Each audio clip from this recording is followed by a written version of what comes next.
Thank you all very much for being here. I will provide a little bit of guidance for our meditation this morning. Please go ahead and settle into a comfortable meditation posture.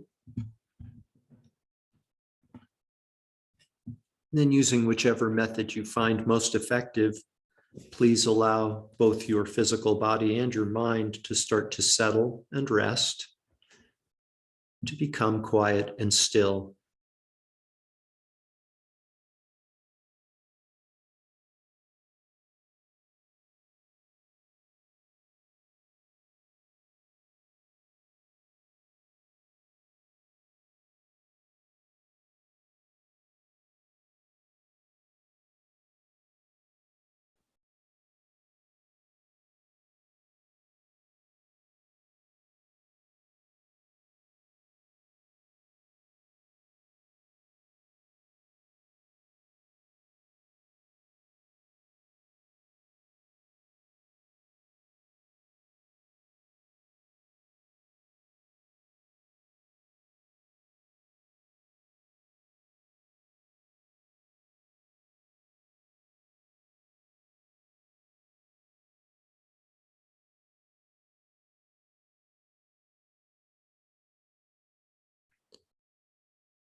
There is nothing more meaningful that you could do to bring about peace for yourself than to meditate. There is nothing more meaningful that you could do to bring about world peace than to meditate. So please just turn yourself over completely to your practice this morning. Surrender to the practice this morning.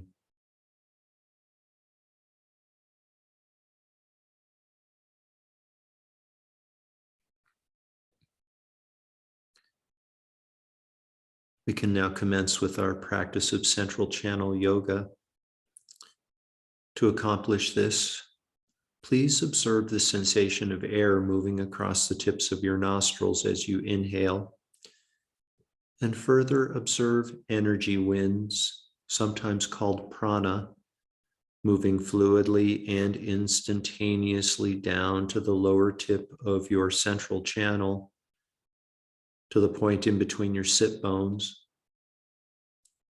On the subsequent exhalation, observe prana moving back up through your central channel, just as fluidly and instantaneously up to the crown of your head, and then down to the point in between your eyebrows. On the subsequent inhalation, back up to your crown and then down to the lower tip, and repeat this pattern for a moment or two.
On your inhalation, please allow your winds to move down to the level of your navel, to your navel chakra.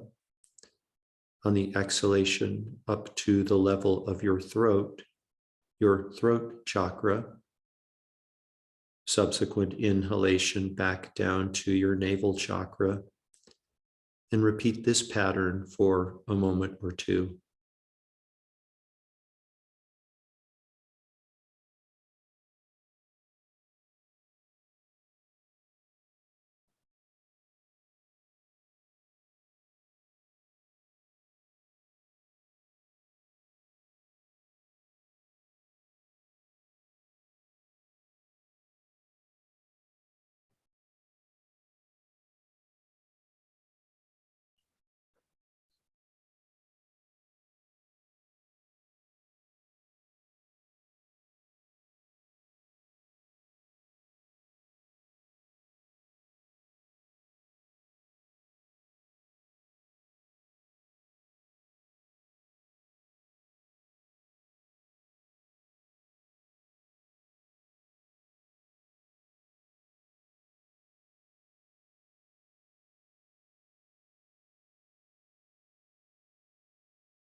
Very gently, very, very gently allow your awareness and your prana to start to gently move toward the center of your chest,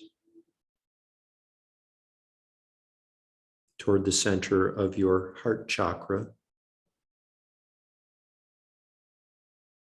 And of course, at the center of your heart chakra is the base of your capacity for pure love and pure compassion, the true nature of who you are.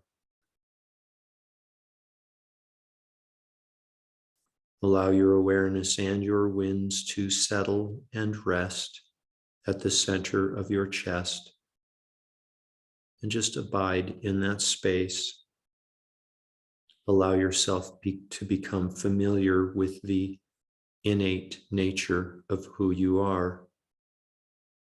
Pure love, pure compassion, the nature of which is a softness and a warmth.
Ultimately, what we really wish for more than anything else is to love and be loved. How wonderful it is that our true nature is pure, unconditional love and pure, unconditional compassion.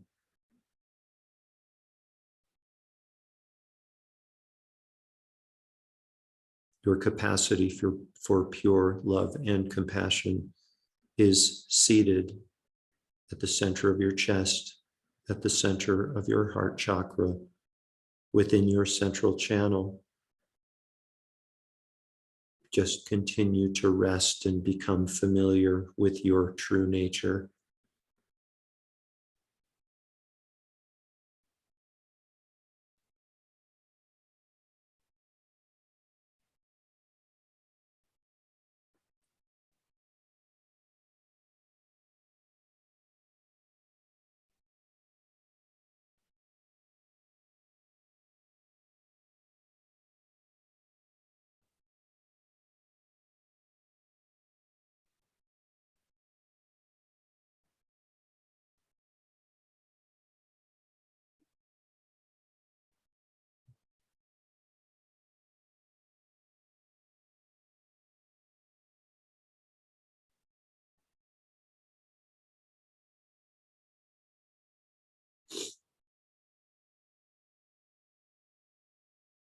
Please resume your practice of central channel yoga, allowing your winds to travel down to the level of your navel and up to the level of your throat on your inhalation and exhalation.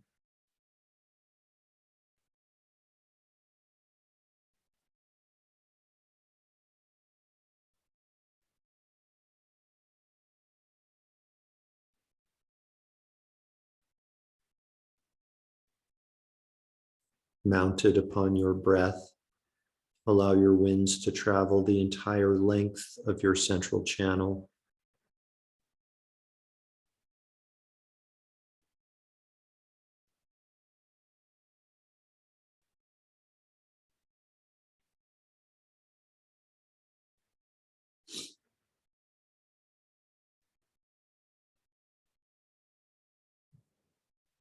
Allowing your consciousness to become less absorbed. Become aware again of your physical body, your flesh, blood, bones, and so forth.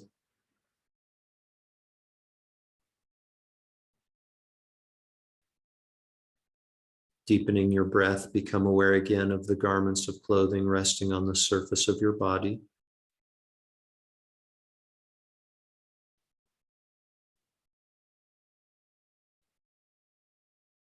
Deeper and deeper breaths. Become aware again of your surroundings within the room that you're occupying.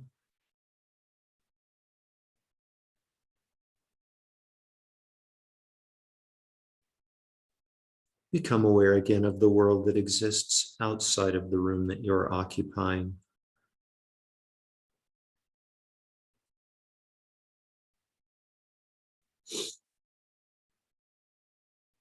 We dedicate all of the merit from this morning's meditation and Dharma talk to world peace. May all beings without exception enjoy an abundance of pure air and water, delicious, nutritious food, safe, warm, dry, reliable, affordable shelter, and comfortable, functional, attractive clothing. And with all of our basic needs met, may we all enter, progress on, and complete wisdom paths that lead to complete and permanent liberation from all forms of suffering.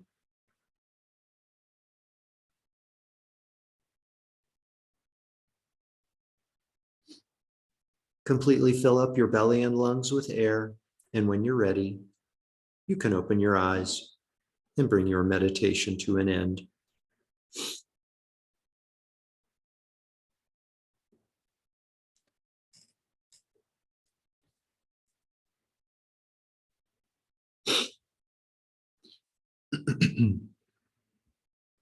Welcome back, everyone. So I received a really special treat via the internet. I'm going to read to you from my phone. Unbelievable. Somebody forwarded me an email for something called Nice News, as opposed to most of the other types of news we receive. Nice News. And from yesterday's Nice News report is practicing gratitude. And those of you know that I'm a big proponent of gratitude and been talking about it for a long time. So I just want to share with you what Nice News has to say about gratitude. The headline is called Practice Gratitude. As we all prepare to step into a new week and continue on the mindfulness journey we're taking together, we at Nice News want to create space to ponder what it means to walk through life with gratitude, consistently giving thanks for the beauty and goodness around us. You may have heard that gratitude can have tangible and transformative effects. In fact, there isn't room enough in this edition to list all the benefits. Studies suggest that gratitude can help you sleep, eat, and feel better, and that the simple act of writing down 3 things you're thankful for each day can improve your health. But while it's easy to acknowledge the advantages, we don't always take the time to build the habit, especially when we're experiencing negative emotions. To help you take that step, consider this your extra encouragement to begin regularly practicing gratitude. If you get stuck, here are 492 things to be grateful for, including the warm morning sunshine, the kindness of a stranger, and the breath of our lungs. So very sweet. I will go ahead and forward this email to everyone on this call, this Nice News report, and you can subscribe if you want to. And those of you who watch the recording of this class on YouTube, if you want to receive this email, just shoot us an email at Lotus Center, info@lotuscentersc.org, and we'll forward you a copy as well. So a copy of the email. So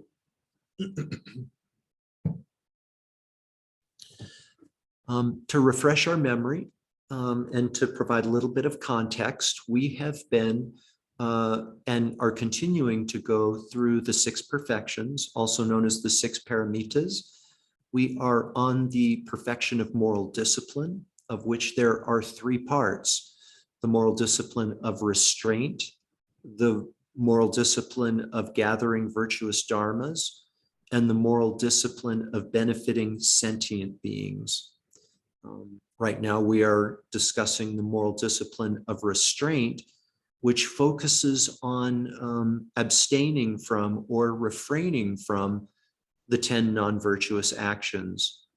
There are 3 non-virtuous bodily actions that are addressed in the moral discipline of restraint.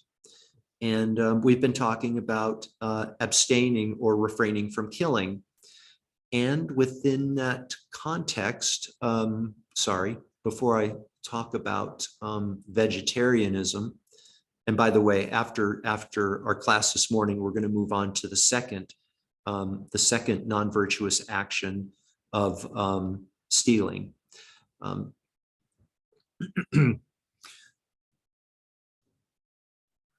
The sutras explain that when we abstain or refrain from killing,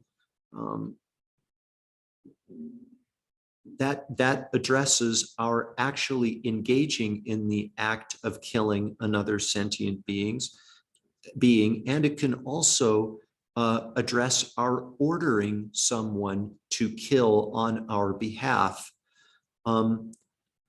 Not the same action, but both have very obviously negative effects. both karmically and immediate effects, immediate negative effects for ourselves and our victims, if you will. And I introduced the notion, just for contemplation, not saying that this is a hard and fast truth, just raise the question of whether our eating meat and eating meat as a result of someone else killing kind of could constitute our ordering someone to do our killing for us. There's a difference between let's just imagine that we live on a farm and there are chickens running around, and we decide that we're going to have chicken for dinner that night. And we catch a chicken, we slaughter it, we butcher it, and then we prepare it and eat it that evening. There's a difference, but karmically not much of a difference between having someone else do the catching of the chicken, the slaughtering, the butchering, and then we buy it at the grocery store and eat it, eat the flesh of the chicken. So give me just a minute to collect my thoughts.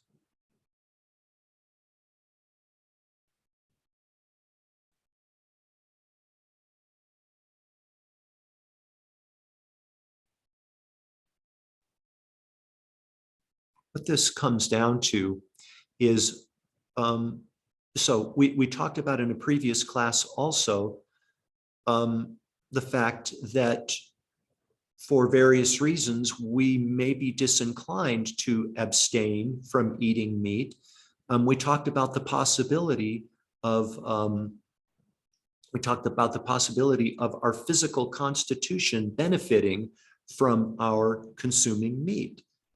It's a totally legitimate consideration, a totally legitimate motivation. And I would ask you, in making your decision whether to abstain from eating meat, abstain from eating dairy, becoming a vegan perhaps, abstaining from anything, or deciding to engage in the action of anything, ask yourself over and over. A good exercise is to ask yourself, why? Why am I doing it? Almost like, like a child does. It's time to go to bed now. Why? Because you need to get a good night's sleep. Why? And on it goes. So I am going through continuing this hypothetical thread. I'm going to continue to eat meat. Okay. Again, within the context of the moral discipline of restraint. I'm going to continue to eat meat. Why is that? Because it's better for me physically. It works better for my physical constitution. Why is that important? So I can be healthier. Why is that important? Because I don't want to suffer. Why is that important? Because I don't want to suffer. Why is that important? Because I don't want to suffer. Okay. Or going through that same sequence, why is it? Why are you going to continue to eat meat? Because I function better physiologically when I eat meat. I need that type of protein. Okay. Why is that important? Because I want to feel better. Why is that important? Because when I feel better, I will be more inclined to practice my spiritual path. Why is that important? Because my spiritual path focuses primarily on becoming a better person. Why is that important? Because if I'm a better person, Those around me will benefit. Oh, okay. If that line of reasoning sounds familiar to you, that is the path of the Bodhisattva, the being who aspires to attain complete enlightenment for the benefit of all beings around her or him. Ultimately, you guys, as with all things, it's the why we do something is more important than the what we do, or the reason for abstaining from something is more important than the actual abstaining or not abstaining. We can transform anything into the spiritual path. We can transform anything and everything into the path of the Bodhisattva. I am going to consume this type of food, whatever it is, you guys, whether it's steamed broccoli, whether it is chicken, whether it is ice cream, whether it is abstaining from eating anything, fasting. It all has the potential to be meaningful and beneficial to others as part of the path of the Bodhisattva. It's not what we do or don't do, it's why we do it or don't do it that ultimately gives meaning to our abstinence or our engaging of. So on this, the end of the kind of last commentary on the act of killing within the three negative actions of body, please let that be your takeaway. Eat meat, don't eat meat. Eat dairy, don't eat dairy. Eat or don't eat, period. Just whatever it is, please let your motivation be for however it plays out, let your motivation be in order to benefit others, in order to become a better person for the sake of those around you in your world. That's how it all links up. That's why it matters, this bodhicitta motivation. Okay, you guys, on Friday, we will move on to abstaining from killing, and abstaining from stealing, and actually double feature the last two negative bodily actions, abstaining from stealing and abstaining from sexual misconduct. Abstaining from sexual misconduct, that should pique your interest and get you back here on Friday. So anyways, have a great week. Thank you for being here. Thank you, Jeff. Most welcome. Thank you. Thank you, Bye-bye. Jeff.